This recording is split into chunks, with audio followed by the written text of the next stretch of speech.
Support comes from the Missouri Forest Products Association, saluting Earth Day on April 22nd with an ongoing commitment to help offset carbon emissions with sustainable harvesting of Missouri forests. Details at choosewood.com.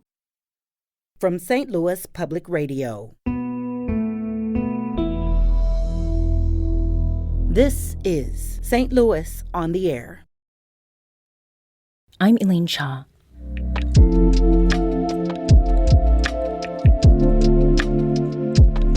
Mental health, especially since the start of the COVID-19 pandemic, has become a more common subject of public discussion. Advances in neuroscience, too, have given us more information about what's happening in and with the brain when people experience depression, anxiety, dementia, and other mental health conditions. Nevertheless, stigma around those and other diagnoses persists. So there's much more conversation to be had about the ways we can understand and appreciate human neurodiversity. To promote that awareness and dialogue, enter Neuro Blooms.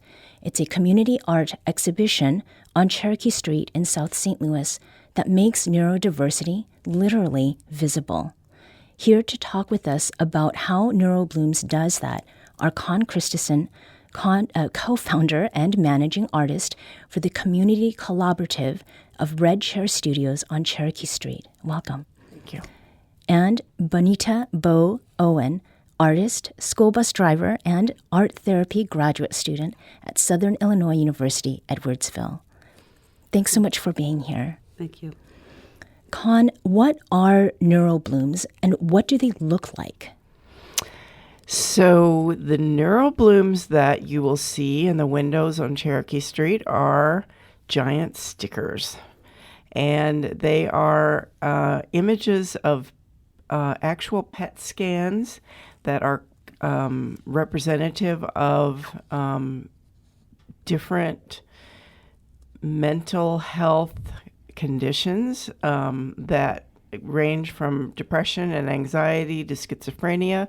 And the latest one that you won't find on Cherokee, but you can find it on Leslie's website, our artist that we worked with, and that's is Leslie about Holt. mindfulness. About mindfulness. Yeah. And as a reminder here that the PET scan, a brain positron emission tomography, is an imaging test that allows doctors and researchers to see how a brain is functioning, and that scan captures images of the activity that's going on in the brain after radioactive tracers have been absorbed in the bloodstream. You mentioned Leslie Holt, who is the artist who does this. Yes. And she was someone who was based in St. Louis and now lives elsewhere, correct? Yes. She lives in the D.C. area, and she and I are colleagues from when she lived here. We realized that we have a similar aesthetic, and her work intersects with my work in a very meaningful way. Mm-hmm. Now, what was the impetus for the Neuro Blooms project? Leslie's experience with taking care of her parents, with her own mental health issues, realizing that art and science can intersect when you look at a PET scan, and how colorful and interesting the pattern is, and how each condition has a different pattern. And so it draws people in a way that just electrocardiogram or something would not, just lines on a graph. And Leslie likes to say that it makes mental health conditions visible and beautiful. And they are quite beautiful. Mm-hmm, mm-hmm. Now, Bo, how did you become familiar with Neuro Blooms and involved with the project? Well, at SIUE, we were taking our community arts class, and we were assigned to different community areas, and I got assigned to Con's studio. And Leslie came visiting with her Neuro Blooms, and we installed the Neuro Blooms throughout Cherokee as part of our community service. And when you saw what that looked like, I mean, was there some way that what you were looking at resonated for you as an artist? Oh, yeah. One thing, first of all, the colors. She had a chart that showed the different colors and what they meant. Mm-hmm. And what are those? Well, there's a spectrum in the colors. The darker the color, like down in the black, the blue, and the greens, is more of a low activity in the brain. And then when you get to the reds and yellows, yellow is like your high activity and stuff like that. So she had that chart there, and I was like, well, this is really interesting. Mm-hmm. And then I think one of the things that I saw is that for those who have dementia, there's a lot of black that you see. Yes, there was a lot of black in dementia, which was really, it kind of really resonated with me. Mm-hmm. Yeah. Now, when you have talked with other people about Neuro Blooms, how do they typically respond to what you're describing? They are really excited. They look at those Neuro Blooms and they're like, wow, I never really realized that the brain had this kind of activity going on. It's really, really cool to see the different patterns. Mm-hmm. Now, both you, Con and Bo, you have worked with Brandon, who preferred not to give his last name, and Stevie Ball. They got involved with Neuro Blooms through a Peter and Paul Community Services art class and helped install Neuro Bloom decals in shop windows, which is part of what you've been describing as far as the exhibition component goes. They're currently homeless and each lives with various mental health conditions. Producer Emily Woodbury met up with them on Cherokee Street earlier this week. Stevie told her that he learned a lot about his own diagnoses through this project. I never really looked at my brain. I never really thought about my brain. I just knew it was up there and in there. But when I saw these pictures, it's like, woo, wow, this is what my brain is actually doing. And so it just brought awareness to me. I've learned that we all are one kind, one kin. We all bleed red blood. We all have the same tissue on the inside of our being.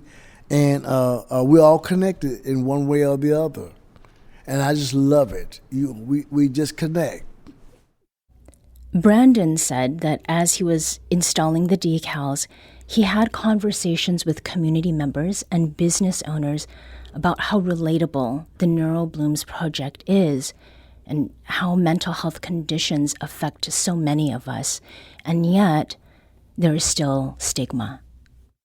Well, the stigma, some people think you're crazy because you're diagnosed with this. But then you find out along the line, they get diagnosed with this, and then, they can be like, oh, okay, well, sorry for calling you crazy, Stevie said he hopes the Neuro Blooms exhibition fosters a greater sense of understanding and empathy.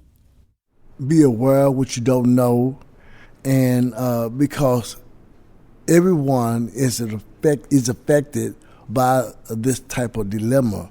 It's in all of our family, either our immediate family or on down the line. We all are affected by this, and we need to learn how to support or be a support to whomever is going through this type of dilemma. Con, Stevie and Brandon both spoke to stigma and connection, which has driven the project from the beginning. And Neuro Blooms is an effort that expressly and intentionally is community. What's one really concrete way that community has made Neuro Blooms more than an aesthetic exercise that happens to involve a lot of people? Well, just listening to Stevie and Brandon, the art group at Peter and Paul is meant to be a program support to help these folks who, regardless of their mental health conditions, their homelessness is a stigmatizing condition as well. So this project has connected them to the community in a way that they would not have had it not been for art and community. Mm-hmm. And the public art component of the project, putting the Neuro Blooms in the windows, a QR code that gives information and gets people to stop and think and talk to each other. And it has been a revelation for me as a person who lives on a street where I have neighbors that I did not know in that way until this project brought some of them out to say, yes, I want to participate in this, and here's why. And the stories that we've heard have been revealing, and I hope that it's going to continue to connect us. We're speaking with Con Christeson and Bonita Owen about Neuro Blooms. Con, you were talking about how people are connecting through Neuro Blooms as a project and as an exhibition. Has Neuro Blooms brought quote-unquote unlikely parties together to talk very honestly about mental health conditions and the realities of living with them? I think so. If you sit in my studio and you watch people go by on the street, you see them stop and look, and then they look again, and then they scan the QR code. And one day I was in there, and there was a bus tour coming to the little bookstore next to me. And I saw them doing that, and I went out. I said, would you like more information? They said, no, look, this is me, this is my mom, can we take a picture? Is it okay if we, and it was gratifying to be there and to see it, but I know that even when I'm not there, it's happening. Mm-hmm. And I'm sure it's happening up and down the street. And, being able to catch those stories may or may not be absolutely necessary, but we know that the stories are happening. Yeah. Bo, have you observed any of that too? Yes. As a matter of fact, we did a kind of a add-on to the project called the Neuro Bloom Bingo.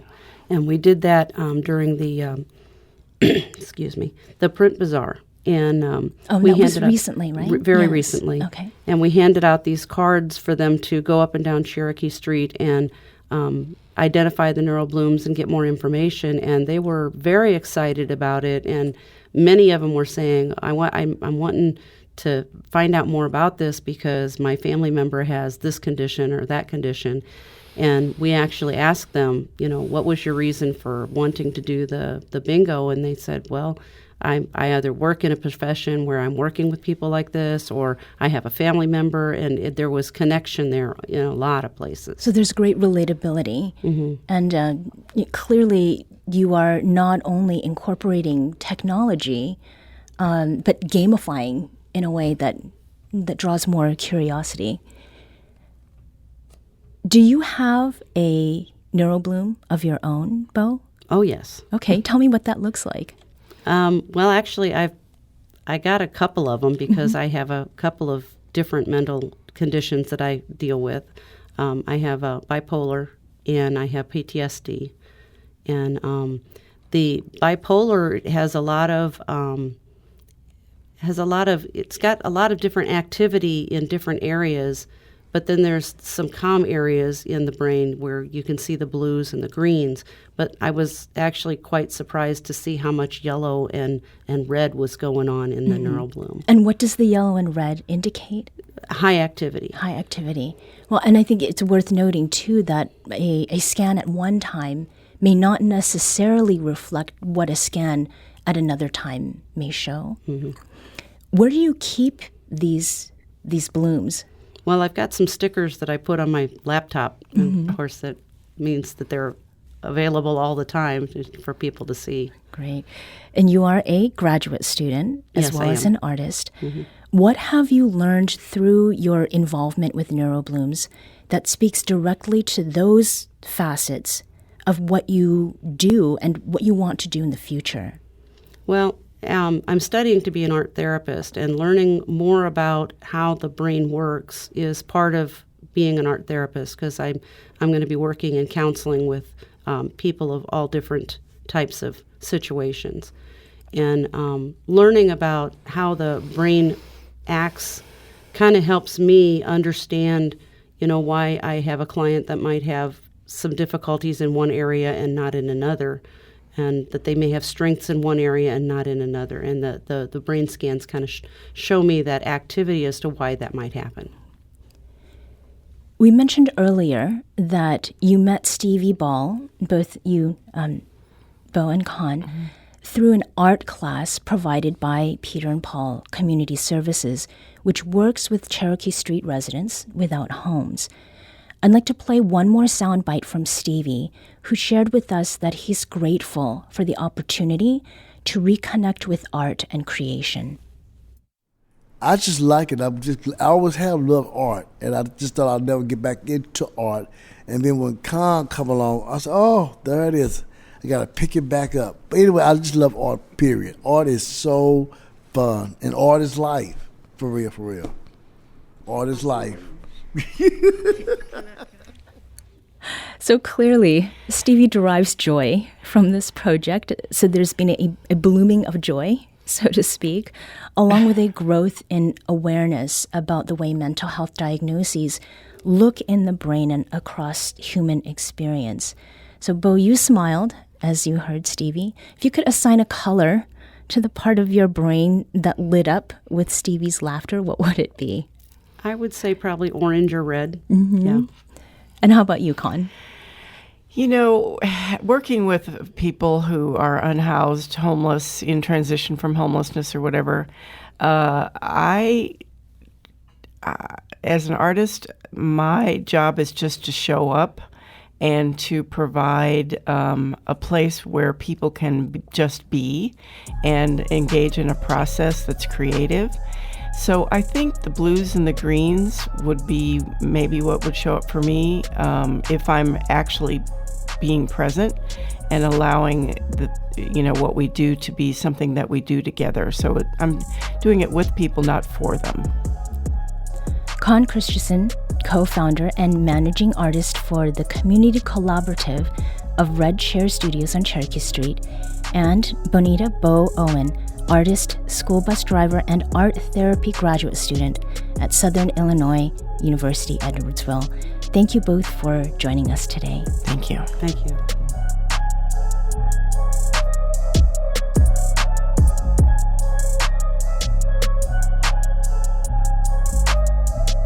Today's episode was produced by Emily Woodbury with audio engineering and podcast design by Aaron Dorr.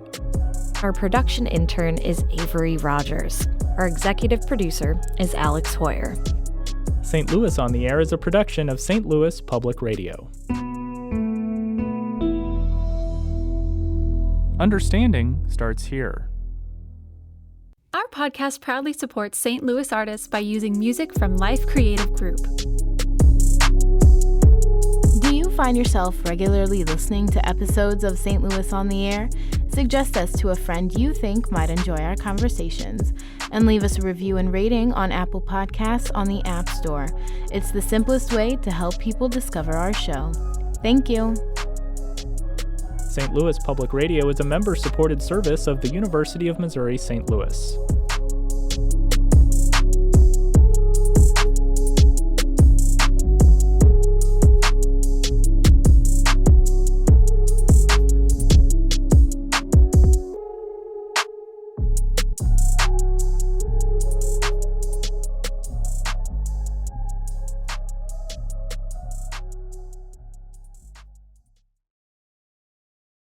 Support comes from the Missouri Forest Products Association, saluting Earth Day on April 22nd with an ongoing commitment to help offset carbon emissions with sustainable harvesting of Missouri forests. Details at choosewood.com.